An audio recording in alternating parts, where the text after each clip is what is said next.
August 30th, 2011, Waterboro Board of Selectmen meeting. If you would kindly rise for the pledge of allegiance. I pledge allegiance to the flag of the United States of America and to the republic which stands one nation, under God, indivisible, with liberty and justice for all.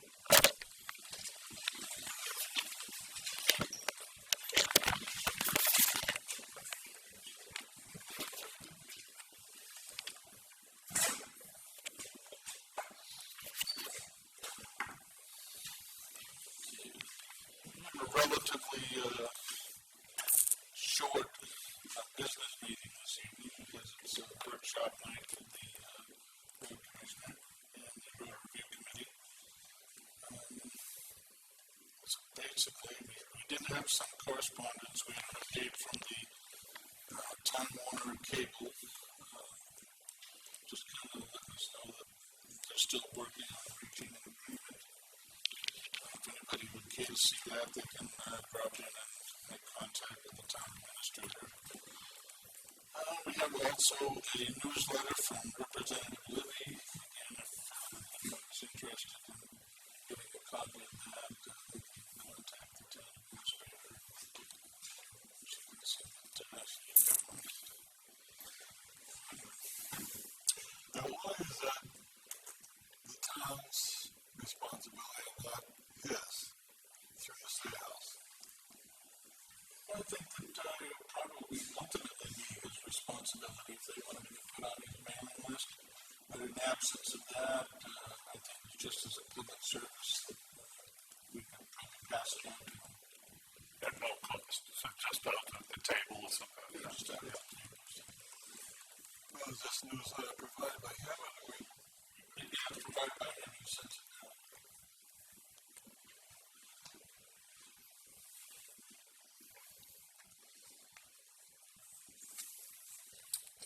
Under all business, to review the tax committee and the evaluation report.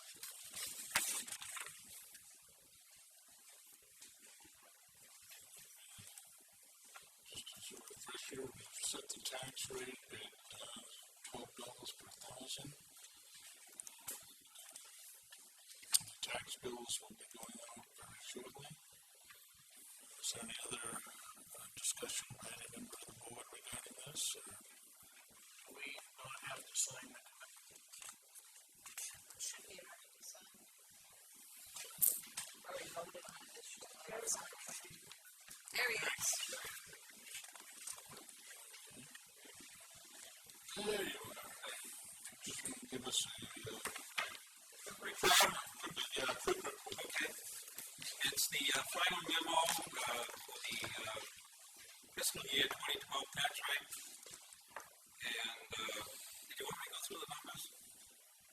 I'll give you the difference. Just give us the quick version. Okay. Very good. The tax rate, as you know, was set at $12 per thousand. And that gave us enough money to have an overlay of $340,688. It's a $1.7 million increase from last year's valuation. It provides for the increase of a tax rate of 30 cents over last year.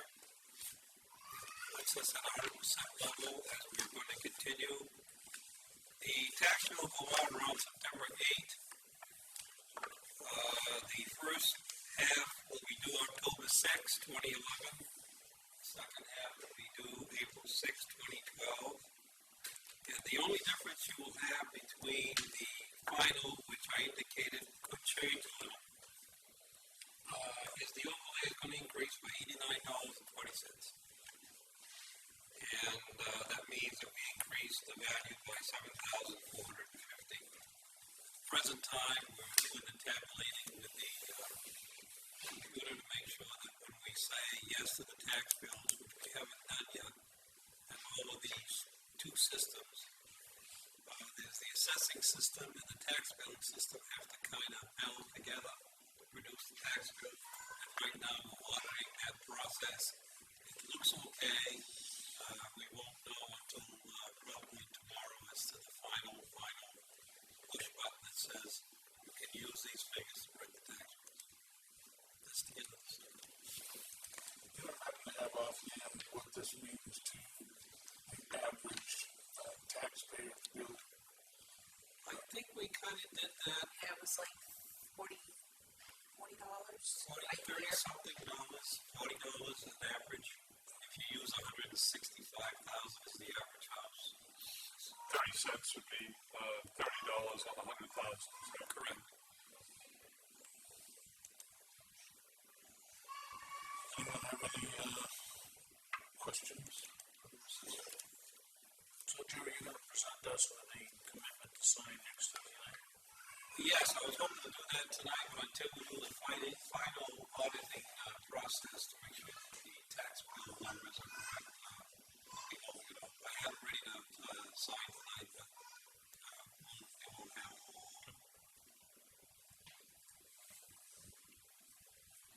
Any other questions? See, thank you very much. Yes, sir.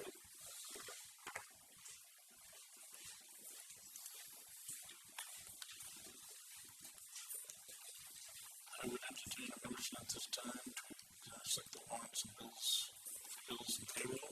So moved. Second. It's been moved and seconded to accept the warrants and bills and payroll. Is there any discussion? Seeing none, all those in favor?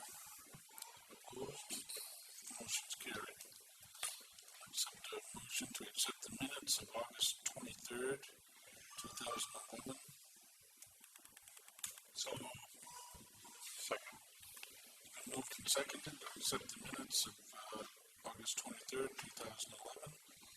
Is there any discussion? Seeing none, all those in favor? Opposed? Motion's carried. Entertain a motion at this time to adjourn the regular business meeting of the Waterboro Board of Selectmen. Must have found in my this first. If you'd like to do that, I can certainly do that. Suspend the adjournment for one moment. The reminders, Friday, August 26th. Excuse me. Yes, it is.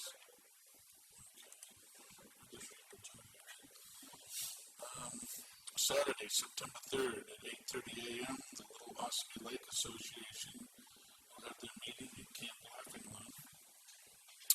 Monday, September 5th at 6 p.m., the Water District Trustees will meet in the Town Hall. And Tuesday, September 6th at 6 p.m., the Selectmen's meeting will be held at the Town Hall. Also, a reminder that school is going to be starting very shortly, so classes are good. Started today. Starting today, that's pretty shortly. Must be thinking my grandchildren don't start till after Labor Day, that's why. So you're going to see a lot of pedestrians and a lot more school buses, so you really need to keep a watchful eye. Mr. Fay. I have a comment. No numbers on it. It's a Polish, the name of the community, Polish.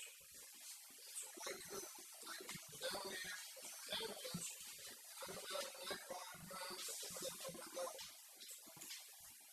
I think I could come up and do this stuff.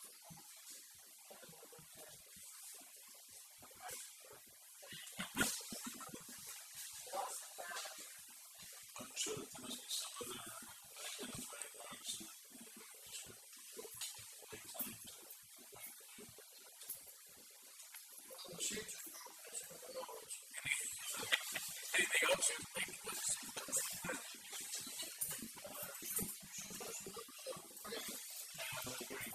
Only for testing.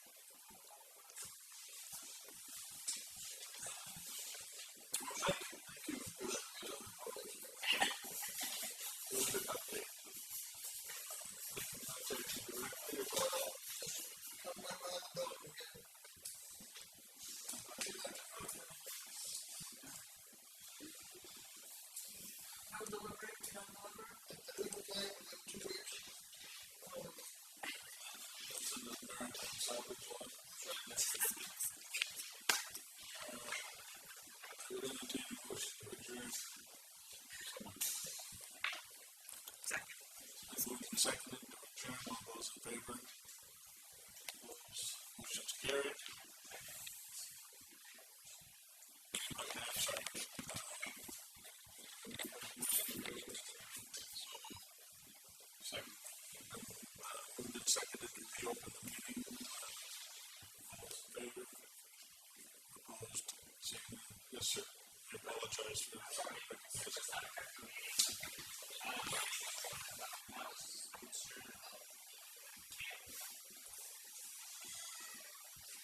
graded that and pull sand up.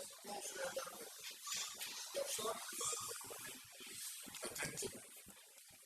I think that our sympathies are probably with those folks, but that's a private road. To the point, there's damage to the lake. It's not long enough.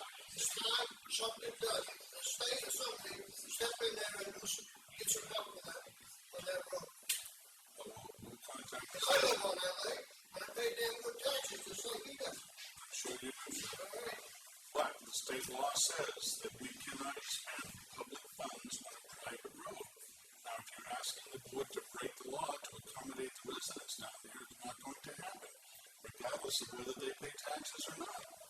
Oh, you want to have tax money to spend, don't you? That's what I'm for. I think, That's right. I would think that if it's an erosion problem, we would like to could have Patty look at it and the DEP approve it. that's exactly what needs to happen. And Patty and I actually took a walk up this spring. We were looking at some of the problems with a property that was having a runoff, and they corrected the problem. Patty identified where the problem was, and the property owner had to make some corrections. So if it's a property owner's if there's a particular piece of property and something that they've done to the property is creating that, or if there's something that needs to happen, Patty is the person to talk to, and then Patty can get DEP involved. Now, explain more what you did on West Shore Road. The drainage.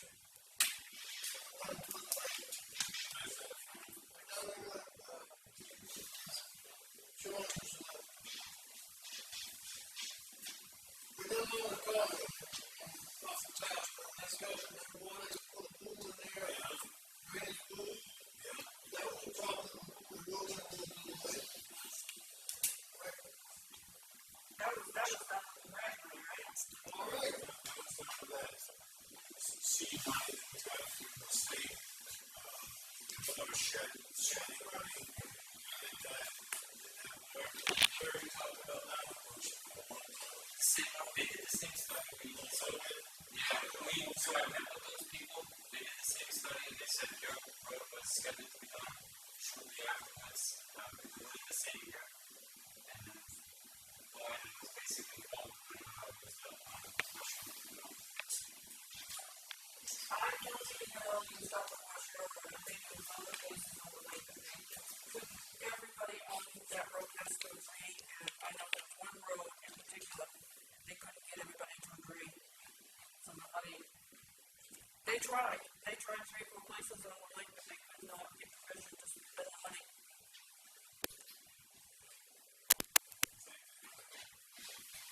No, we're still in an open meeting right now.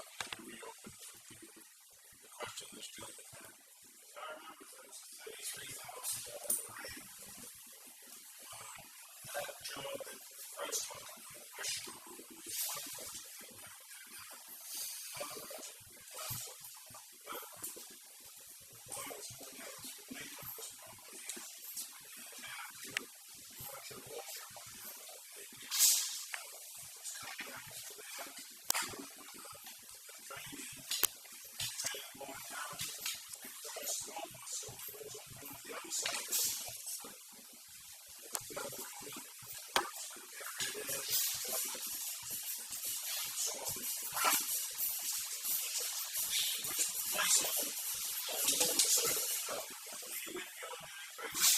project.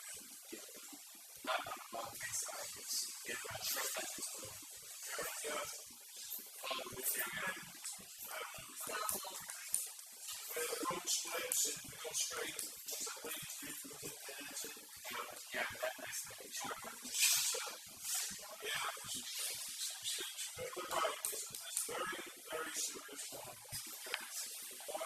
All the way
Sorry, I'm very new to this, but I can only tell you that there's no doubt about that big assignment. We spoke, got all together and tried to figure out where everybody went. Because again, we all met with these people from, I think, what might have been the DEP or were making it from it. We were all coupled because that corner was there. It was managed for a long time. Good gracious, this commissioner of the town, there was an occasional grading. Properly graded, you can actually divert some of the water and pitch it in some areas. But the road itself doesn't have real grading, proper grading or proper pitching in 6 units. Who's been looking for some grant money is this year, the main soil and water. And the Lake Association is looking for some erosion projects to work on the lake. And they're working with Missy and Maine Soil and Water. Missy is actually looking for grant monies and projects for the Lake Association. So if you contact Missy, she would be a great resource. Maine Soil and Water? Yeah. Would she take down the Untitled Forest?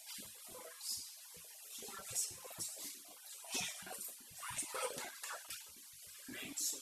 It's your county soil and water. If you want to give your phone number to Nancy, we'll have Missy contact you.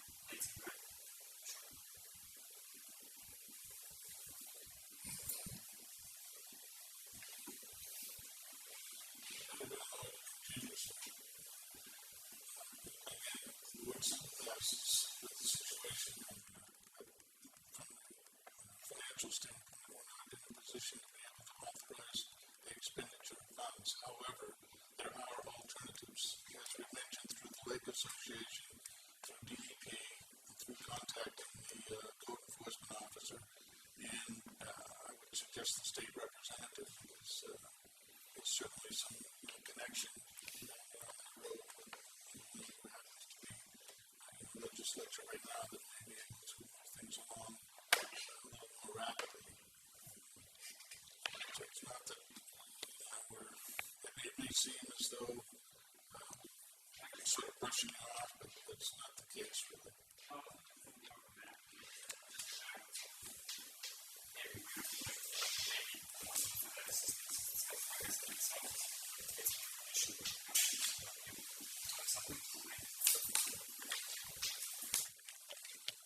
Is there anyone else that would get a speaker? Seeing none, we'll entertain a motion to adjourn. So it's been moved and seconded to adjourn to another workshop. All those in favor? Opposed? Motion's carried. Okay, tonight's workshop is with the road commissioner and the road review committee. So with that, Mr. Fogler, you have the floor.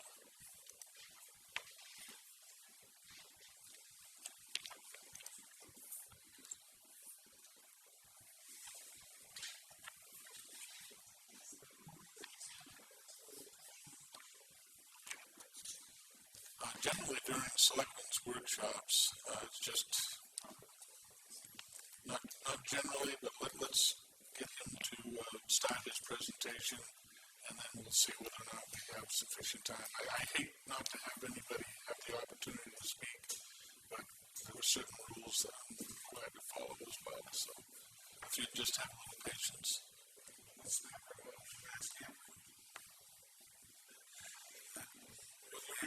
to photos during this presentation? mass camper. Okay.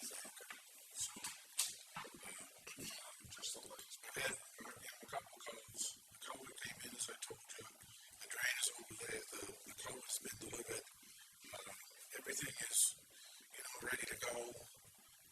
We've just had the Derigo Drive problem that we had up there. And then our town tractor being down for 3 weeks. I made a call this afternoon at 5 to 5. Our tractor will be ready to pick up at 9 tomorrow morning. So we've had issues with the town equipment. We only own one tractor. We're only going to use that to help us out with the culvert, but it's cost. We have a $22,000 grant to a $40,000 job. So we've got to steal the rest of the money out of various accounts to try to complete that job. So every dollar we can save. And we've had some this Derigo Drive.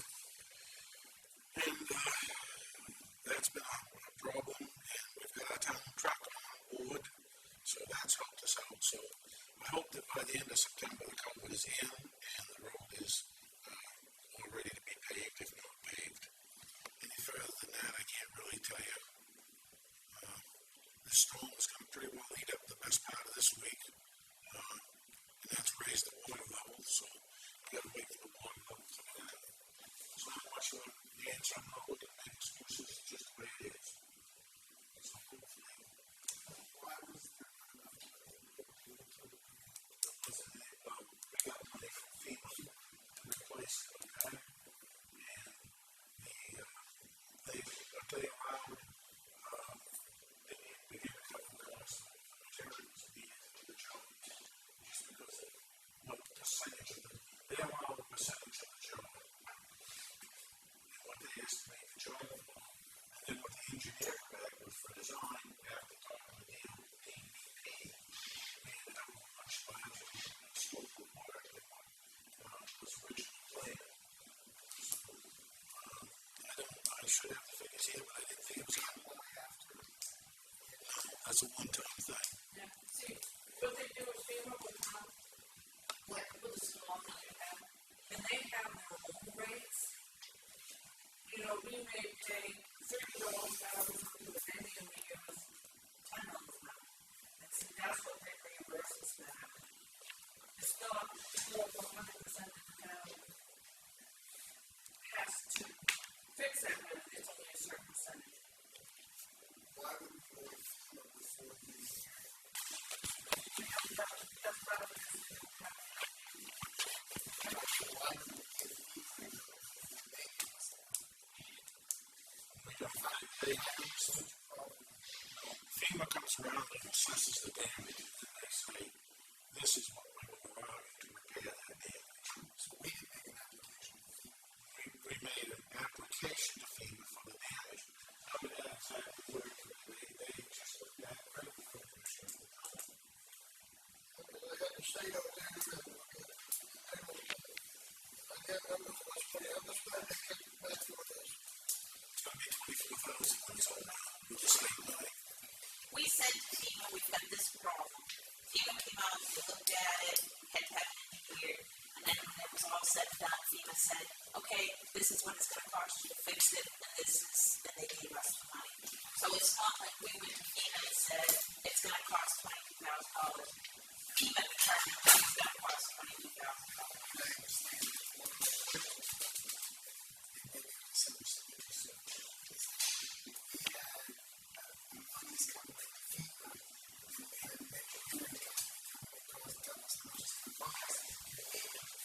No, that was all part and parcel together. Engineering is the intention.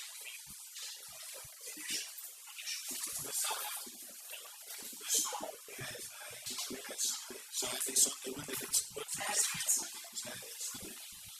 Nancy's already developed a FEMA request. We're not getting out of it now.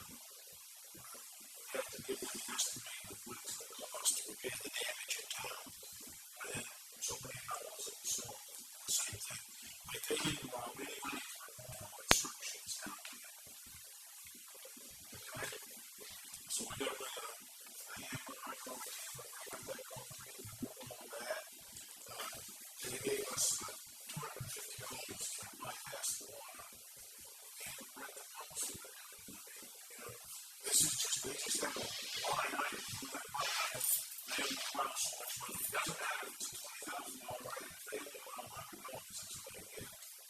So that's, I mean, FEMA's not supposed to be, well, we're rebuilding the government. They admitted, they said, it was 60 in rebuilding the problem. This is a 50 or 80 bridge. We should have somebody who was outside.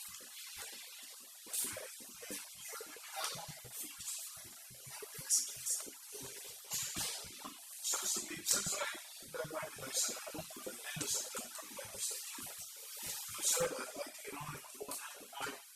My hope is that I've done things. That's what I hope I started.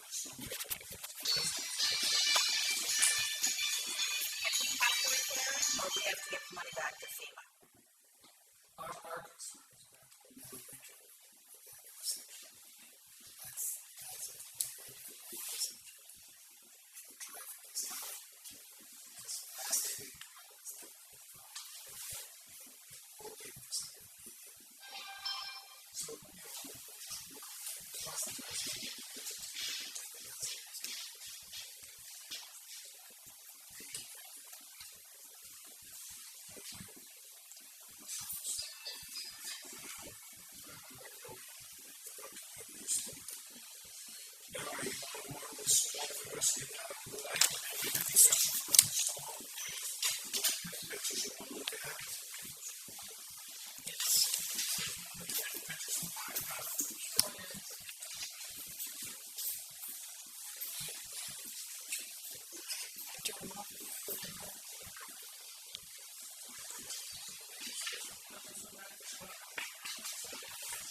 This is in the road.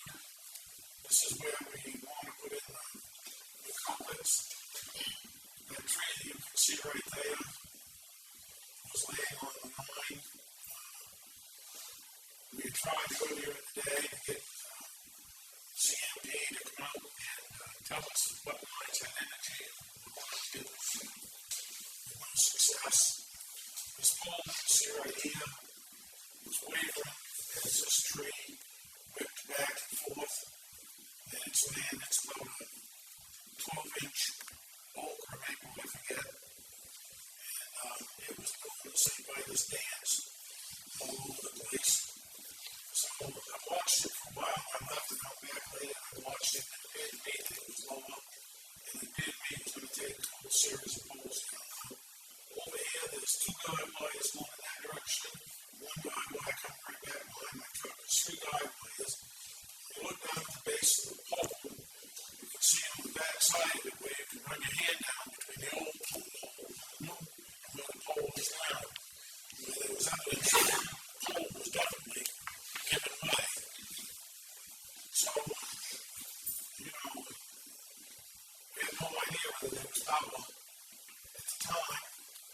So I called Nancy, and she was out and about, so she came out. And then the fire department guys come along. And we decided that if that went down, and trees were down up above there, and lines in the road, it was going to have a whole section of Lake Arrowhead. It was going to be either impossible or extremely difficult to get to. So we made the decision to cut the tree.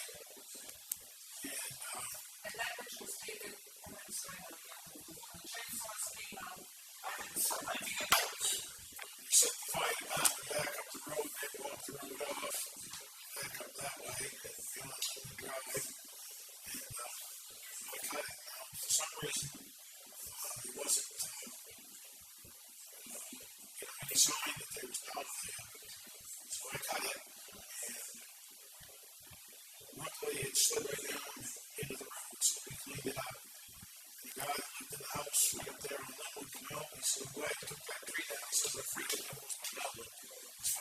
thousand once in that line. So to protect that tree. There's primaries and secondaries on the pole. Primaries are always on the top, and they're unprimed, not shielded. So it's a big water steel thing, and that's where your highway was at. Yeah, the biggest fault that I can find with this stone is that you have the employees who see it being involved, seem to work very diligently, very hard, middle level management, just impossible to deal with. Just impossible. They will not assist you at all. And we've taken over 15 trees off lines in the last 2 days. It was, because nobody was coming, and Federal Street was completely blocked off. Blueberry Road was almost totally blocked off. Westmeadow Road was blocked off. Middle Road was blocked off. We had our avenues to get around town in case of emergencies were non-existent. I understand that Central Maine has their issues, but I think that the town of Waterboro, the road commissioner, and the fire department have their issues. Watching out for people in the rail. Can we get an ambulance to these people? What are we supposed to do? If somebody could get through the governor and PUC and require Central Maine to have some person assigned to each town during a major instance, at least, they could have gone out and pull the breakers, and we're going to save the line work that they're doing on the road right now. The trees were on the lines, we could have cut them off. We didn't need to wait for anybody else to go in and was killed by them. And maybe not every town does that. The town of Waterboro always has. Fred did it. We did it in our snow in 98. We cleared 90% of the area, and we cleared all the town roads. Fred might have cleared the west road, which is near the town road, but fire trucks almost killed us that day. Trying to anyway. But,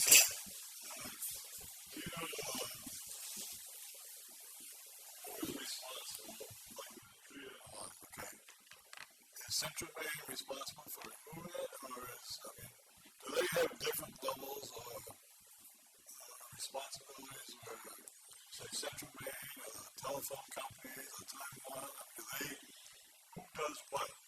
Nobody will touch anything until Central Maine takes it off their wires. There was a truck removing a tree at my friend Carl's, and 400 feet up the road is a bigger tree on the lines, and they didn't touch the big one, they just got the little one, took off. And that big one's falling even more tonight.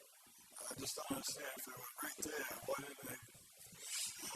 Because anything that reaches up anywhere near within 10 feet of the top lines, the top two lines are always CMP.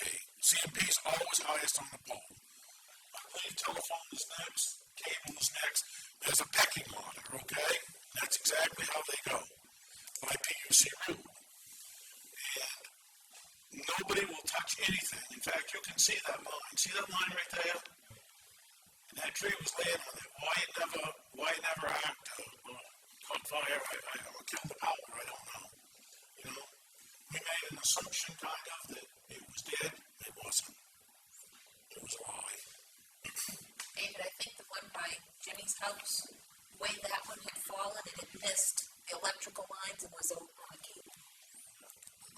But somewhere back down the line, there is a set of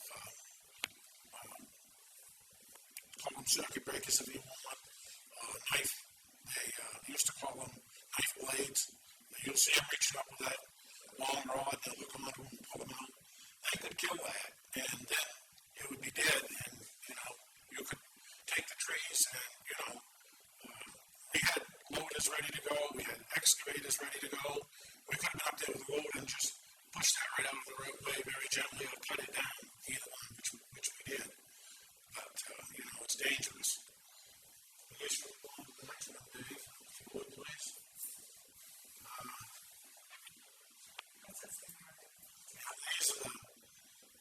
got a serious problem right here. We got, you take this one today.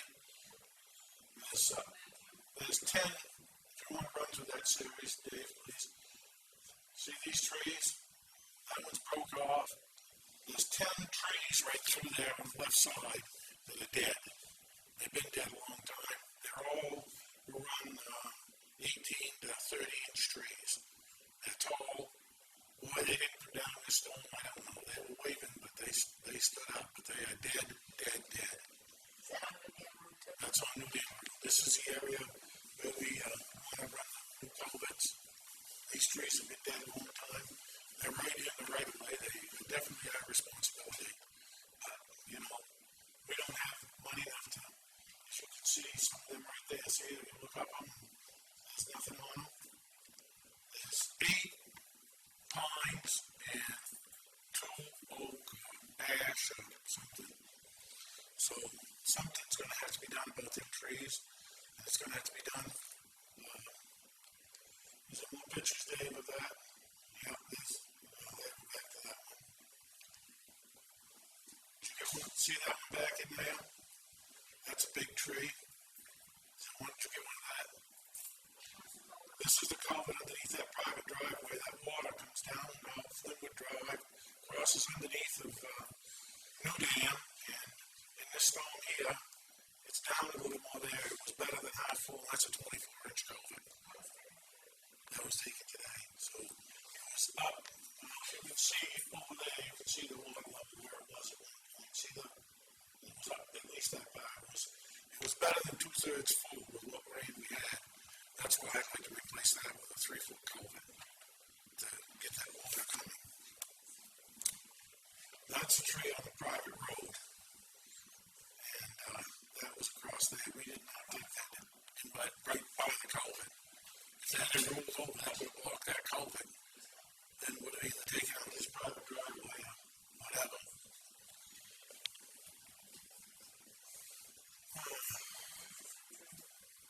Yeah, there's this power line, I guess, going in there and it's holding it.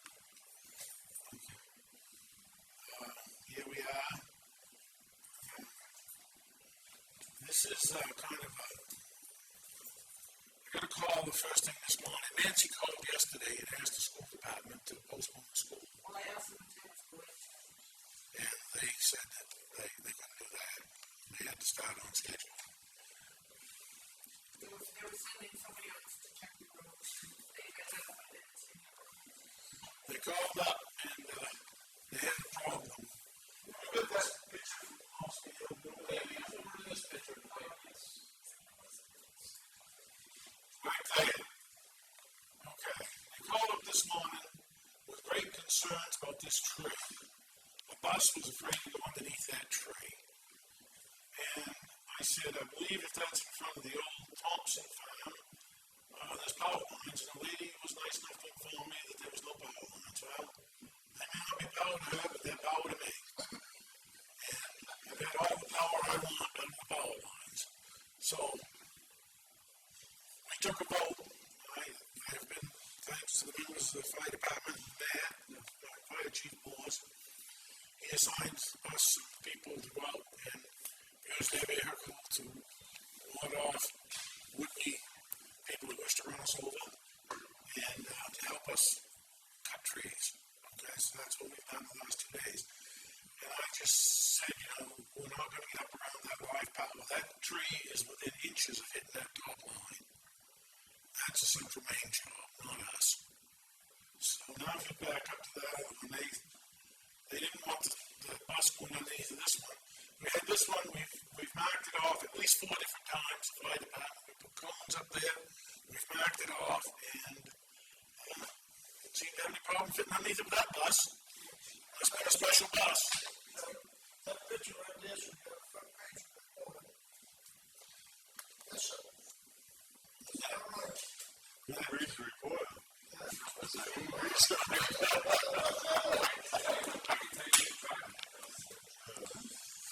Somebody, you know, they went back and forth under it all day long. You can see we had caution tapes. If we got one of the bus going, you can see the caution tape tied onto the mailbox where we had it blocked off. That lasted less than 20 minutes.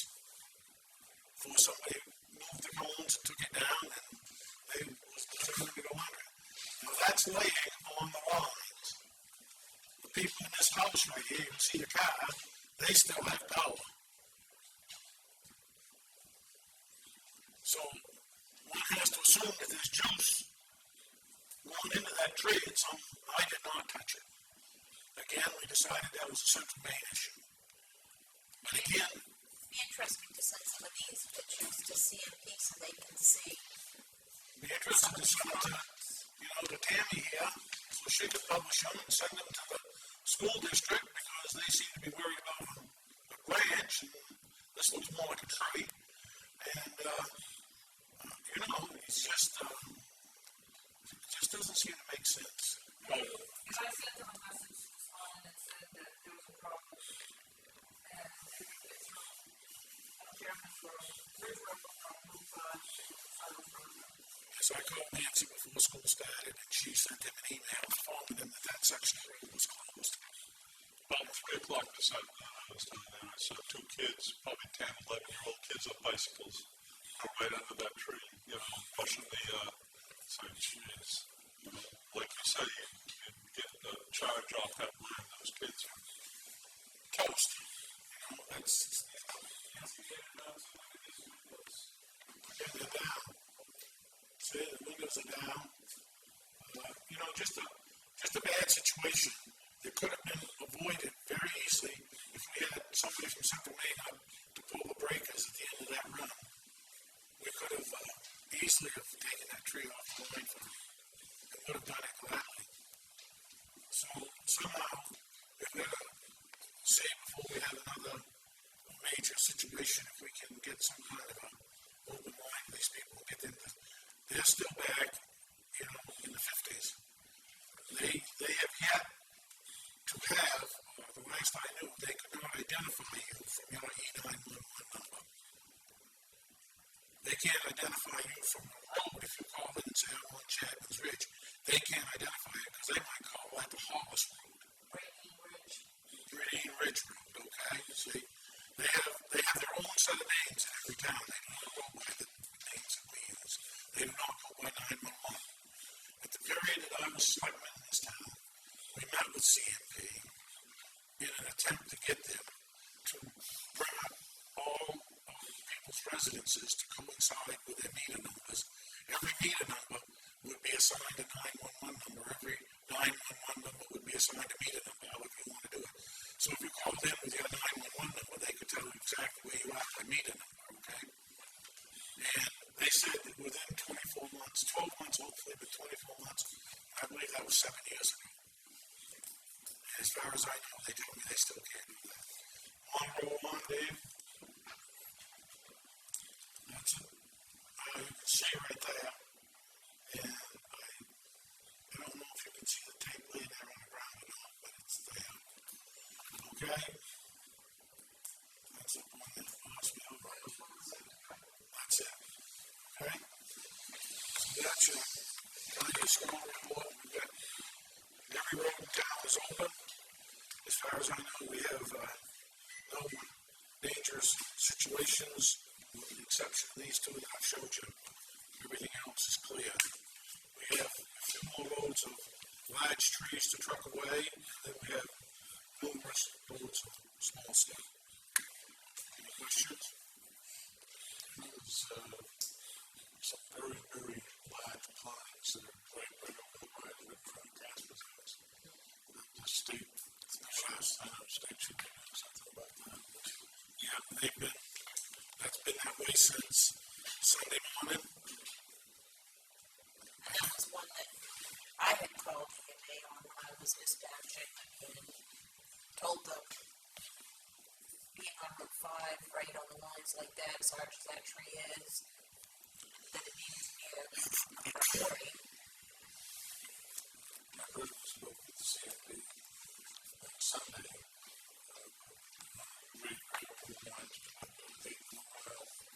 South of the fire station. It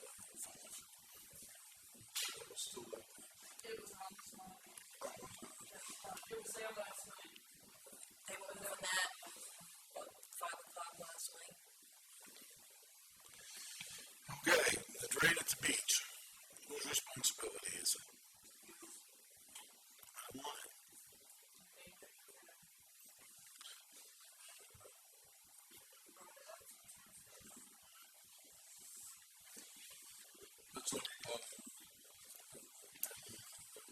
We had that rain last week, and it ponded up there. So I went up and checked it and found that there was in excess of 6 inches of mud over the top of the inlet grates. So we cleaned off the inlet grates and lifted the grates and checked them, and the catch basins were full of mud. So I called Gordon, and then I called Matt, and Matt came up and looked at it, and Gordon said, do what you have to do, I guess. So I took it. So I called A1 Environmental and had them come out and clean 2 other basins. One on the drain on the corner of Pearl, because we didn't want that to flood. And there's 2 catch basins there that have never been cleaned. We cleaned them, and then we went up and cleaned those 2 up there, and we dug up the manhole or infiltrator hole, whatever you'd like to call it. And this is supposed to be clean, and it has just a mat inside, and it had 16 inches of mud. So we sucked that off the carpet. I went down through there during the storm. Not when it was raining at the heaviest. I wasn't right there at that time, but it was taking the water. Whether it continues to take the water, I don't know. But it is going to lead itself to, there's 3 basins that need to be cleaned out. And as you'll hear from Roger in a while, the inventory they're doing, and he can talk to you about that, but we'll come up with these catch basins. And to the best of my knowledge, they haven't been cleaned. And we need to set up some type of program to clean these catch basins on a periodic basis. You put them in to collect the sand, they collect it. If you don't clean them out, they're going to send the sand right out, and it's going to do just exactly what you didn't want it to do because of lack of maintenance. You can do there's several there up in Paceland, and there's Federal Street. Yeah, we went over there. They're all over the place, and Roger and the Road Review Committee will have those all GPSed and all numbered, and then we're going to have to put a line item in on something to keep these things clear. There's some up on Osby Hill Road that how long ago we put them in for? I don't believe they've ever cleaned you, and the sand is now up to the drainage pipes. We just put in lot 6 down to the Friendship Park and then Oak Street and Hemlock, and I checked them out during the storm, and there was absolutely no water anywhere down there. There was some running in the pipes, but the ground was dry. So we're going to get a bill. We're going to know who's going to pay to have these things pumped out. I didn't even ask what the cost was going to be. I asked if they could get up there before the storm and suck them out, and they were there. They were at my shop at 6:15 the next morning. So.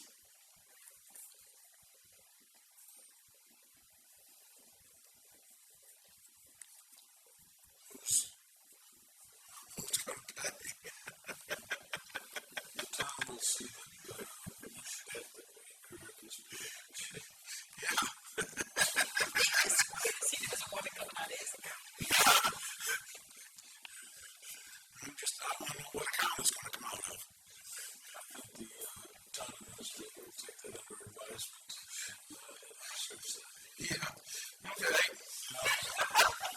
It was a property line, it was on the graze area, whether it's a road issue or whether it's part of the ground issue. You can see your argument. This is clearly a road issue. From your point of view, I don't see any road there. I see a public beach. And if I don't know any person in town that will suffer trying to go from point A to point B if they can't get down there unless they want to get their boat in, and if they want to put their boat in, they'll have to find another spot. So that disqualifies it as a road. Breathe, Doug, breathe. 50-50 on the road. Yeah. Okay. So when you do that, Nancy has given it direction a lot.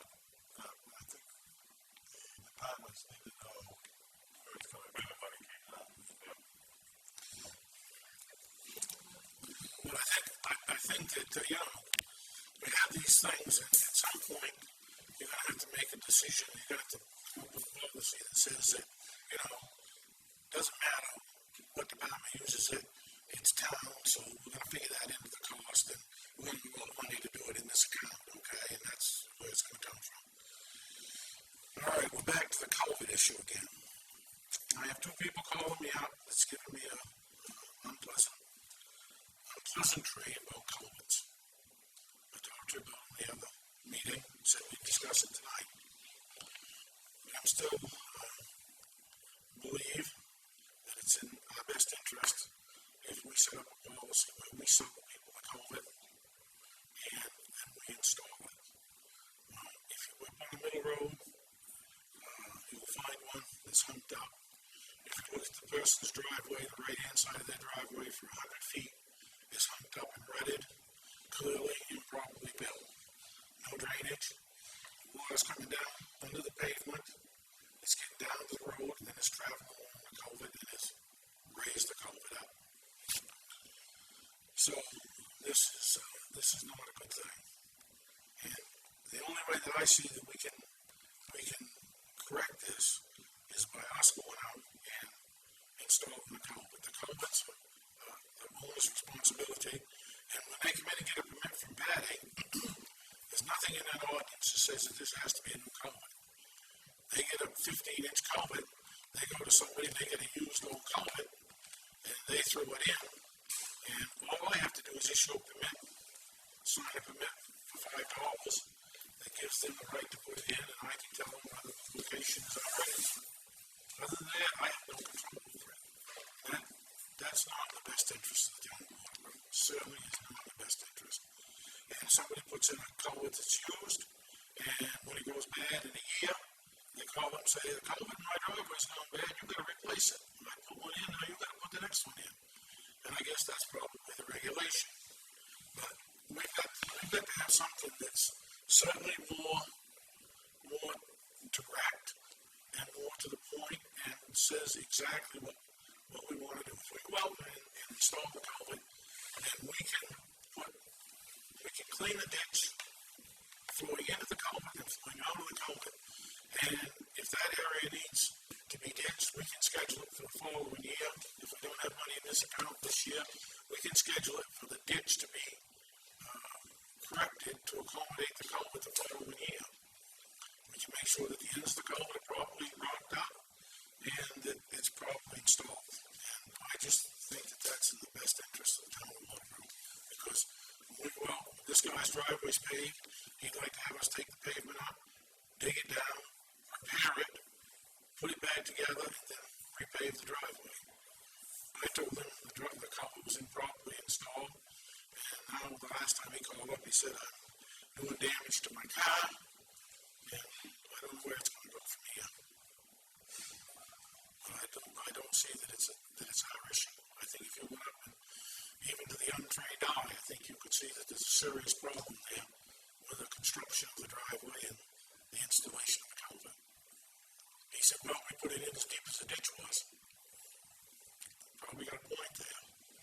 But the road commissioner, whoever he was at the time it was installed, has no authority other than making sure that he signs the paper and says, yeah, your sight distance is all right, and other than that, you're all set. How would this be done? You've got a whole bunch of driveways around town that have culverts on them. Some of those culverts have no consequence to the town at all. It just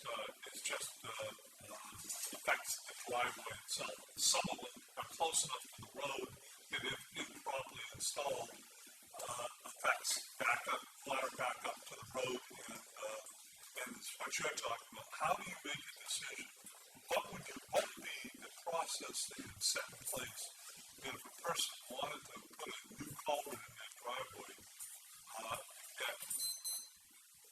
When does it affect the town, and when does it? Should the town come and inspect any culvert that goes into any driveway and say, that's yours, you're on your own on this one, no problem, or yes, this affects us and we need to put it in? Every driveway that is in has to apply for a driveway entrance permit. We can call it a culvert, it's actually a driveway access way. At that time, the road commissioner determines whether it needs a culvert or it doesn't.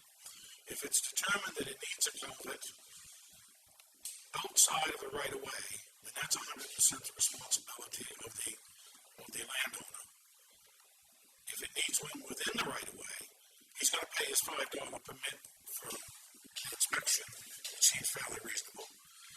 You can only drive anywhere today for $5. But you go up there and you do this, and you say, yes, you need a culvert here. Our standard is minimum is 15-inch, minimum length is 30 feet. That's it. No, I only want a narrow driveway. I only want to put in a 20-inch, a 20-foot. That's wonderful. You put 20 foot. Today, you go drive in with a VW bug, and tomorrow a lumber company shows up with your lumber, and they go off the end, they squash your culvert, and it don't work, then you call us up. You'll put 30 feet minimum in. But this shouldn't be an issue. I mean, there's 396 towns in the state. I'm sure that some of them. Last time we talked about this topic, we had a one-page application. One of the ones that we pulled up that night was from Thompson. Right? Thompson was very specific thing. It says the site distance has to be entrance and all that stuff. It's the drainage. It talks about where drainage code is required to maintain roadside drainage. The town must approve the pipe diameter, length, and the type material provided in the installation. In any case, the pipe shall be at least 3 inches in diameter. Right? I mean, and it goes on. There's a whole specific piece here. And people look at this and say, well, it'll cost money. But it's like you frame it, right? Maybe now you can be later. Right? And another one thing is on is they have a sign off that's required by Dixon. And those other issues, right? So, I mean, it really takes in all those kind of considerations where. Did you say that the installation needs to be signed off? Well, Dixon has to sign off that it is reviewed. Well, that someone has reviewed it. So, I mean, it's just understand. I think we all know what this bridge stands or something else. But my point is, Dennis is not rocket science, right? My point is, Dennis has brought up that we could, he's brought them up. He could easily turn off 4 or 5 different ones and, take a look at it and try and come up with something that was. I mean, we got driveways this time, but there shouldn't be driveways. There's one on Federal Street that never, ever should have been allowed to have a driveway. Never. It's dangerous to himself and everybody else in the world. When you have to stop putting mirrors coming out of your driveway to see if there's any cars coming, that's wrong. When you come out of a driveway looking like this, that's wrong. When you come down a driveway looking like this, that's wrong. State law says any intersection of 2 streets shall have a 3% slope in the first 50 feet. That's 18 inches. I can show you some,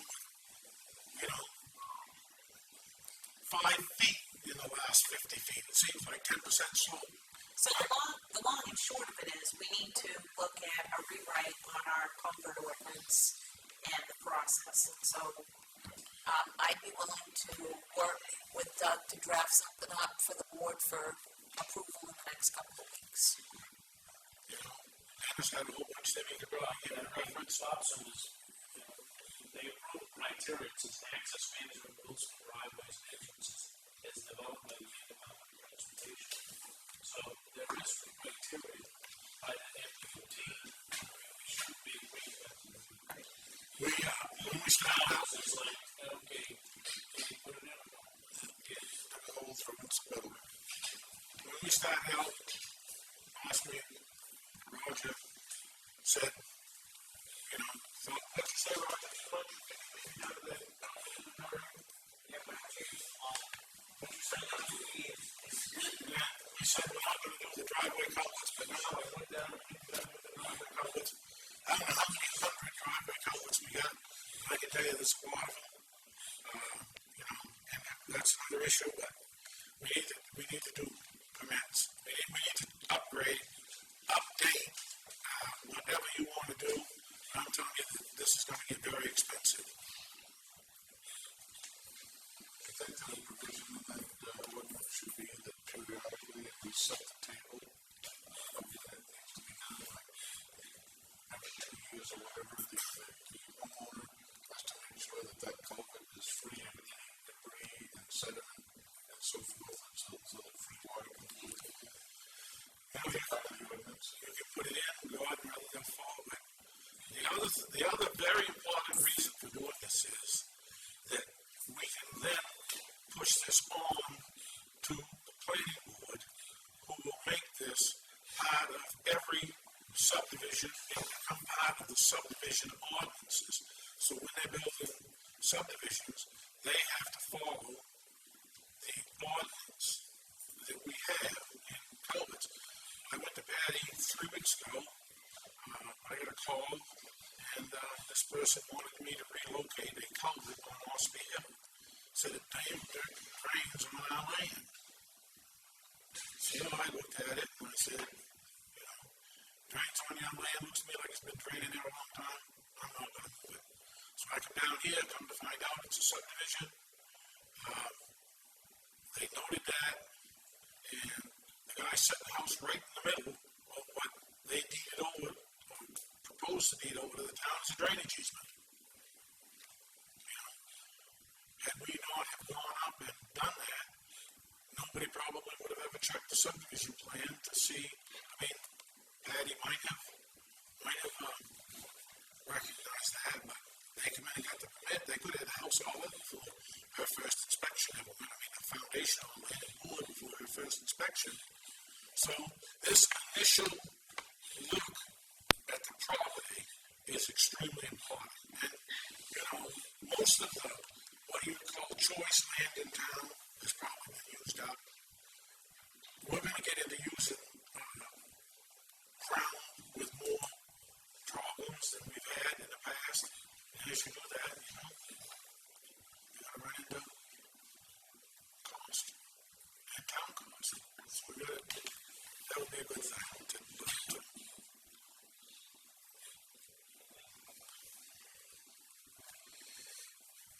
You got any idea about the trees on New Dam Road? What did I do about some trees? Until I fall over.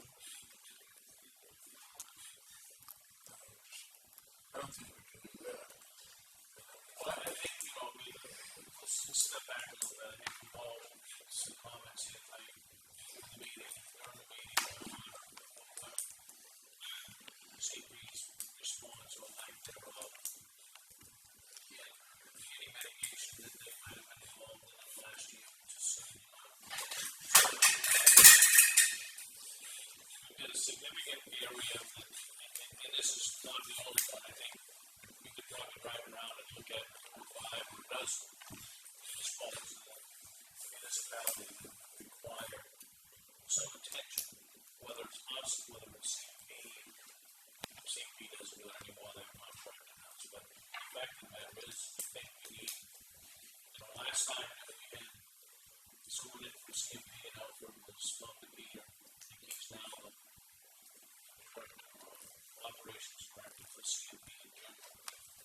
Maybe it's time that we have another session with, I think it is time, we have another session with whoever is the operations guy at Alfred Service. And they can identify those issues that we got to address, whether it's their involvement or without their involvement.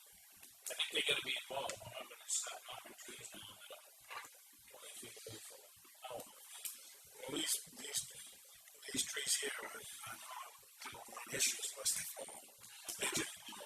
They're just dead trees, They were in the right of way. What's that? They were in the right of way. You can stand in the pavement and touch it. They're our responsibility. So, and I've talked to the property owner, and he doesn't have an issue with us falling on his property. He's very concerned about it. I mean, you can see that the tree coming across his line, and he probably lost his power. So he has serious issues with these dead trees.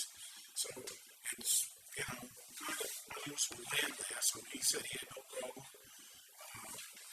I suppose we could even attempt to get into some of the paper saying that if we damage some of these trees, we could go up there with a chainsaw and an excavator and carefully for all these trees into the woods. We had $8,000 budget to cut brush. See, this is where I think we need to sit with FEMA and look at mitigation, because this would be a mitigation effort, right? We're gonna take down a handful of trees that we know, whether it's the next storm or the storm after that, or the next nor'easter, those trees are eventually coming down. And if they fall, if they bring this in the right direction, they're gonna fall and you're gonna take the layers down with them. So I would think that there's gonna be some opportunity for us to look at some mitigation on the deal with these, but we've got to identify what they are, put it down, and everyone's willing to come out and work with us, I believe. That would be my suggestion. I mean, right now, we're reacting to what it's cost us to deal with this storm. And another one down in the Atlantic that could come up the eastern seaboard again. These trees are exactly the definition of mitigation. This is it. You take these things down now, you save yourself a hell of a lot of bother and money in the future when they come down on their own. So the thing is, too, they're going to be up there working, putting in their drainage anyways. And it's like, we're up there, like I'm doing all the work, putting in drainage, and then, oh, we got to run over the trees, and now we got to go back. Well, some of the trees are going to go to put the drainage in. But, we have an $8,000 brush account. We need a $30,000 or $40,000 tree account because we don't have brush in this town. We got trees. Ask Fred. How much brush have you got, Fred? I mean, I had a guy out, you gave me that fellow's name. I haven't talked to him, but another guy approached me that does this for business. We took a ride around. He said, man, you don't have mowing you need done. He said, you need to hire hydro X to come in here first and cut down the trees so I can find the grass. It's just, I mean, everywhere you go, every road in town is just in such shape. Well, with the presence of FEMA, can we contact them and ask them to come to the town and discuss this issue? I think they're going to take care of the small first. Mitigation is going to go way up. We start Mitigation is usually like the benefit road that the force has 3 or 4 times. Can we start the ball rolling? We can, because I don't know if there's any mitigation right now. I'm checking. Do you know if there's any mitigation money out there for everybody? For this fiscal year, which expires September 30th,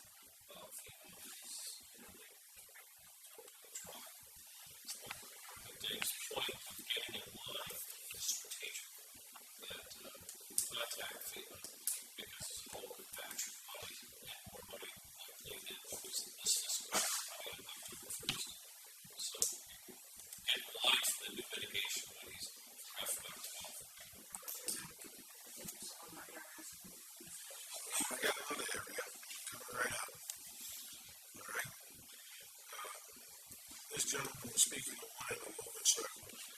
On the other end of the Logan Circle, we got a 18 or 24 inch culvert that runs underneath Logan Circle. It takes all the water from Waterboro and dumps it down Logan Circle. And when we get a heavy storm, that water goes down and it erodes Logan Circle. Okay? I don't know. I have no authorization to spend money on that road. This is, and nobody has come to me.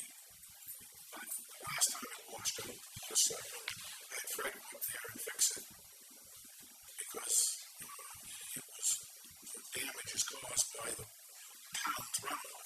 It's not caused by the road, by Logan Circle Road. It's caused by the town water drainage. That ditch that was down on the side of Logan Circle Road, that end, appears to me that its main purpose is to take the water from Weber Road. So that's something that the board needs to look at, needs to give me some direction on.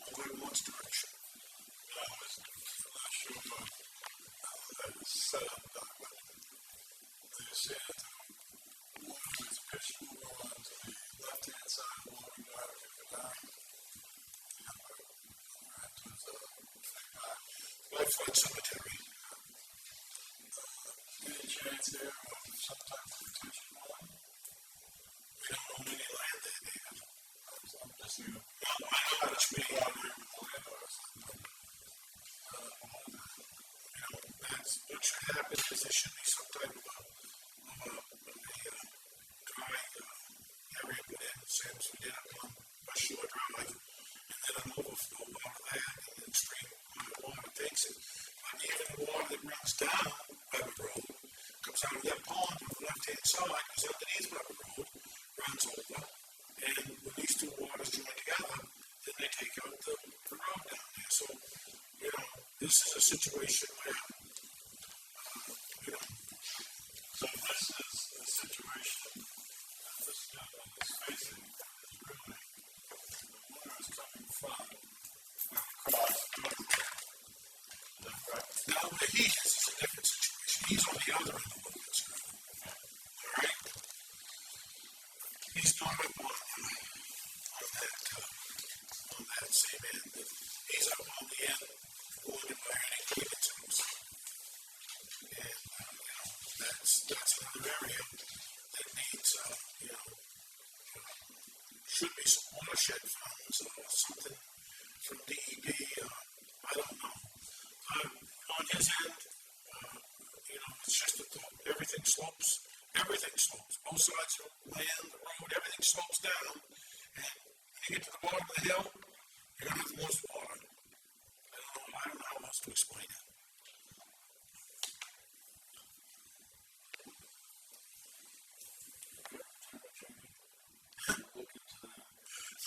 We haven't seen the strong argument that you made that because the problem was precipitated on public land that we can expend public funds to correct that, even if you extend it to an area on a private road, because it originated on a public road.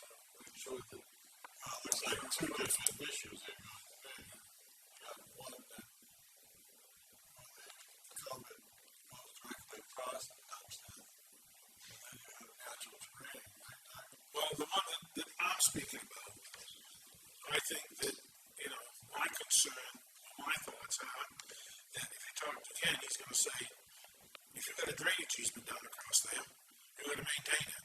So then you'd have to go to Marble and see if he can give you a drainage easement. And if Marble would give you a drainage easement, because that's the Marble property right there, it's adjacent to that, then you get a drainage easement to take the town's water, and the town's responsible to maintain that easement. Okay? We got it up in Evergreen. I got to go up there and clean that drainage easement. We got drainage easements all over town that belong, they are easements. And once you get an easement, you're responsible to clean it. Okay? It's another line item that we've got to put into our budget. We've got to have some drainage easement, funds. And we have all of these things that need to be addressed. Okay? And in these subdivisions that's being created and has been created, there are drainage easements in them that, in a lot of cases, nobody even knows where they are. And I see them all over the place. The bottom line, and I understand, issues like this or whatever the case may be, but if we are who we are with the budget, and it now becomes a priority of, some of the stuff we didn't plan on that's now coming up, it's going to take precedence over stuff that was planned to be done. And, we're not see us go back to the people who say, we'd like to have some money, right? So, a lot of this is going to be started, the building blocks on budget next year, which is going to, I think, have a significant increase, basically, where we have the roads associated with projects like sidewalk drainage, containers, things like that. So, there comes a point where, okay, Doug's going to have to make a call. Is this a priority to do this year with the funds that we have this year? And then what was on the front burner to do was to move to the back burner. It's going to have to be funded next. Lance, I understand that, Dennis, and I'm not here to tell you that I want more money, okay? This, what we spent in the last few days, and what we're gonna spend in the next few days on this storm damage, I may come to you and say, you know, if you have a special town meeting and we don't get any FEMA money, you know, we're gonna need to do something, because we've already had what's coming out to a $26,000 expense on West Winds that we didn't plan on. But this thing on Logan Circle, what I'm talking about is a situation where if we get another heavy rain and it washes that road out, you know, what am I gonna do? This isn't a question of you know, I want money, it's a question that we need to start the ball rolling and then, you know, put these things into next year's budget. I don't disagree. I'm just saying, I think that some of the staff is now becoming built. You know, hey, these are things that we've identified as overview, sites of inventory, and go back and look at stuff that they're working on. That's going to be added to the whole list as well. When we make a list of, when we make our budget to go to present to the board of selectmen, and you in turn present it to the finance committee, I don't want to stand up there the first night and everybody say, well, you never mentioned this. Well, we didn't know anything about that. Well, how come you got this? How come you got that? I'm trying to tell you the things that I see that are upcoming, okay? And I see a lot more than what, you know, what a lot of other people see. What I see is, you know, is we need. And this Logan Circle, if we get another heavy rain and that washes out, I just want to know what you want me to do. Well, I think having Nancy contact the town attorney and see if we can take some kind of action based on that it's initiating from Weber Road, I think that's the first step. And if there's something we can do, great. If not, then we'll have to figure something else out. Next, I'd like to have the board authorize Nancy to have take some money out of one of my accounts and create a petty cash account. And she could give me petty cash several times since I've been elected. I found the need to get something and it just didn't work out, you know. And, you know, there's always the issue when I go buy something somewhere, but I got a serious infection in my leg from what they now believe is going into that beaver pond, taking out, cleaning out the culverts. I had a cut, I got to work it up on Derigo Drive, and I got into that beaver pond water, and they think now that that's what caused my infection. So we need, both for Tommy and for myself, some kind of a set of waiters or something like that. You know, we don't have accounts. It's very inconvenient to go somewhere and get something. You got to spend your own money, then you got to bring it back, and then you got to make out a bill, then you got to have this, and then you got to have that. And, you know, this just seems like it's an awful runaround. I suppose we can order somewhere, but something like that, we ought to really go get size, buy something that would fit us, and we, you know, we're forever having to get in the water. Some of that water is not the best of water to get into, especially if you happen to have some kind of you know, laceration on your skin. So, you know, I have tried one night, I had a cold attack. Oh, yeah. Told me one day, it was done 3 times. You know, so, but that's just one issue, okay? But there's been other issues that we've needed stuff in places where we haven't had accounts. We got an instrument. It was at one of the lumber yards. Nancy had written me a purchase order to go buy a piece of equipment, and it was at a lumber yard, and they had one there. We bought it for $200. The cheapest one we could find was $900. They had a brand new laser, perfectly good enough for what we need. And they had ordered it for somebody, and then the person didn't take it. And so they headed out down to somewhere, and they headed out with a thing, but it was a cash and carry, no charges. You know, the town has an account there. Everything was paid for that day. So you took the money out of the pocket, bought it, and the town reimbursed us, which is, you know, then we got to go through this whole rigmarole. It's a pain in the kazoo. You know, I don't know any business that runs that doesn't have a petty cash account. Is that impossible? You can never credit card goes into the public works. Expenditures come in on a bill. Again, I think we have X amount of money. There's so much in petty cash. There's rules of expenditure with a certain cash amount that you can get on a petty cash without any question. And as department head, you're responsible for it. It comes, so anytime you take money to put it into the petty cash account, it's coming from something that you're responsible for. So, to me, that makes a lot. I think it makes sense that you have a petty cash account. Ultimately, the department head is responsible for the department money, and a petty cash usually, whether it's $100 expenditure or whatever it is, you go in and when you need gloves or something like that, you go get them and you don't worry about that makes sense to me.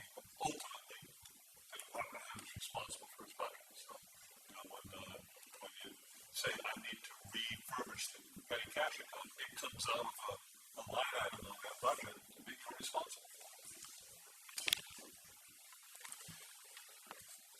I'm not looking to make anything difficult. I'm just looking to, get something. I haven't discussed this with Nancy because I didn't want to put her on the spot. I figured I'd ask all of you, and then you can discuss it and decide what you want to do. And the same thing with POs.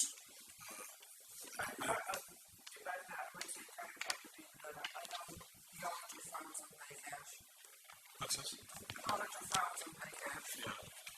Credit card would be. That was going to be my suggestion. Establish a limit, you pay it off every month. The credit card has. You don't have a gas one. It's a truck, so. But that's a right express. This one would be a right express. So, whatever. With a debit card, they have X amount in there and to recharge that debit card of the particular. And I'd like to put in a request that we, do something with the purchase order policy. Right now, every time I want to buy a culvert, I have to go to Nancy and get a purchase order from her, and then go get the culvert, be it a tire for the truck, be it a loader, tire for the loader, or something like that. I think that, if you've got a problem with department heads, then I'll give you the argument that I'm a department head, if you want to call it that, but I'm also an elected official, as elected as any one of you five are. So, it seems to me that I ought to be able to write out a purchase order and sign it and get something. And we did that until we had a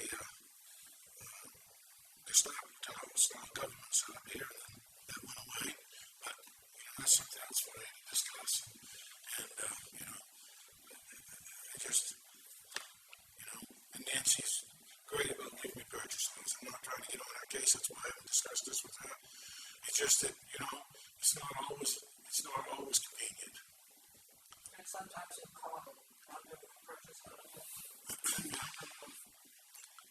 Yes, she's been good about it, but sometimes Nancy went on vacation and then Matt wasn't here. Here I was for, several days with, Assistant administrator, is that part of the process there? Yeah, you have to change. We approve the policy. Certainly, I think there would be some changes that Nancy and the department heads would bring to us, right?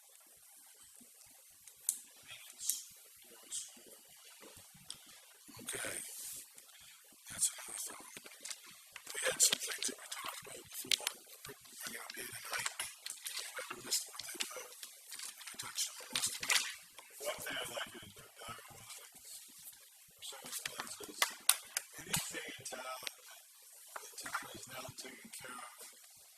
you feel is not really our responsibility, make a list of it.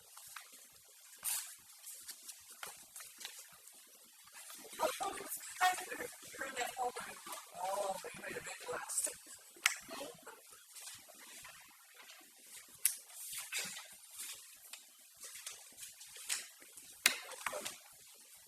Yeah, we could look at this. Dated 10/23/1986. What's that? At the time, this is Northwest Mall. Okay? Now, I'll pass by. Gardner-Henry inherited Bradford's property. Okay? Created someplace at the time. She commanded the town and informed her that if she created a 50-foot right of way and needed us to use it, the town would maintain that road from then forward.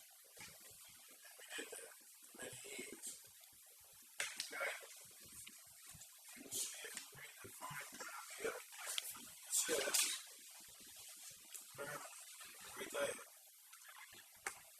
Turnaround easement to the town of Waterboro. This was accepted by the planning board of the Selectmen. Accepted.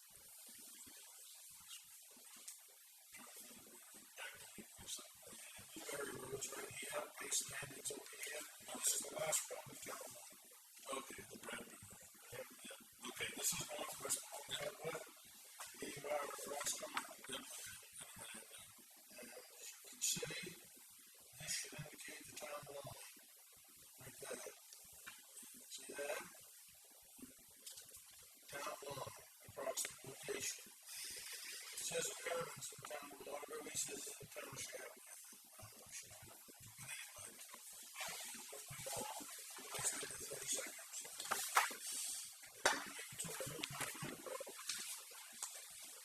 I'd like to have somebody look into that. I've been asked about that. I was aware of it. But what are we looking into? This is just, Well, they said that the town agreed in 1986 to maintain that road. well, there's minutes somewhere. And they gave us an easement. And so I need somebody to This is to maintain the entire private road. and plow it. That's why it has a turnaround in there.